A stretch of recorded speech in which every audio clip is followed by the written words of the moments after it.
equals does your device need fixing? We offer a free diagnosis. We pick up and deliver right to your door, no calls or travel needed. We send you a quote before repairing, and only go ahead if you approve it. Easy, transparent, and professional. Link in description. To begin, ensure you have the following tools ready: a Phillips screwdriver, a flathead screwdriver, and a pair of pliers. You'll also need a clean workspace to keep your components organized. Start by unplugging your Dyson SV12 from the power source. Safety first. Next, remove the dust canister by pressing the release button and lifting it off. This will give you better access to the motor compartment. Using your Phillips screwdriver, remove the screws located at the base of the vacuum. There are typically 4 screws that need to be taken out. Keep these screws in a small container to avoid losing them. If you find this process daunting, remember we offer professional diagnosis without obligation, so you can always reach out for help. Once the screws are removed, gently pull the base cover off. You may need to use your flathead screwdriver to pry it open if it's stuck. Be careful not to damage any clips. With the base cover off, you'll see the motor assembly. Next, disconnect the motor wires.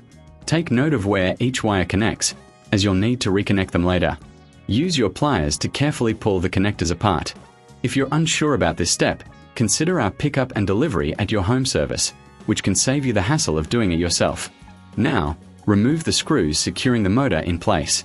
There are usually 2 or 3 screws holding the motor down.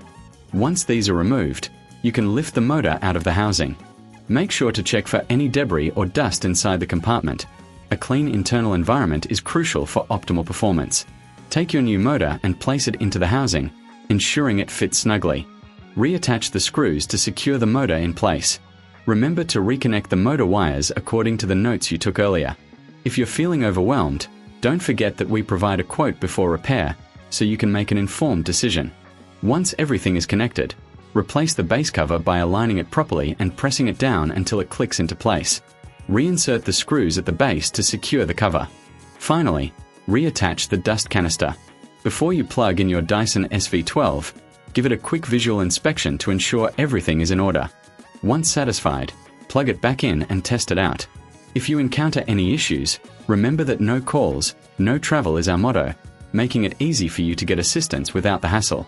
And there you have it. You've successfully replaced the motor in your Dyson SV12. This process not only saves you money, but also gives you a better understanding of your appliance. Does your device need fixing? We offer a free diagnosis. We pick up and deliver right to your door, no calls or travel needed. We send you a quote before repairing, and only go ahead if you approve it. Easy, transparent, and professional. Link in description.